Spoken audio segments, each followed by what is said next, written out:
இயேசுவின் நாமத்தினால் உங்களுக்கு என் அன்பின் வாழ்த்துக்கள். எரேமியா 39ஆம் அதிகாரம் 18வது வசனம். இந்த வசனமானது எரேமியா காவற்சாலையில் முற்றத்தில் அடிக்கப்பட்டிருக்கையில அவனுக்கு உண்டான கர்த்தருடைய வசனம்.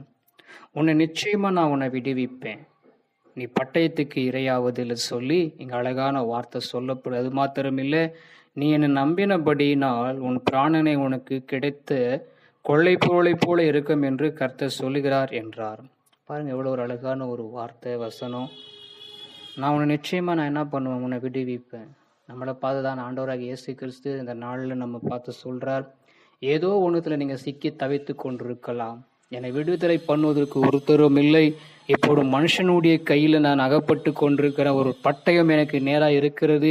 இந்த பட்டயத்திலிருந்து என்னை விடுவிக்கிறதுக்கு ஒருத்தரும் இல்லையே, நான் நிறையாக போகிறேன்னு சொல்லி நீங்கள் கவலைப்பட்டு கஷ்டப்பட்டு கொண்டிருக்கிறீங்களா? ஆண்டவராக இயேசு கிறிஸ்து அழகாய் சொல்லுகிறார், உன்னை நிச்சயமாக நான் விடுவிப்பேன். நீ அந்த பட்டயத்துக்கு என்ன பண்ண மாட்டே, இரையாவதில்லை.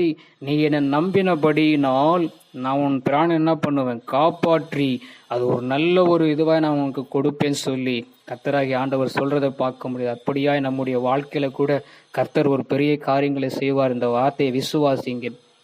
இயேசுவின் நாமத்தில் ஆமென்.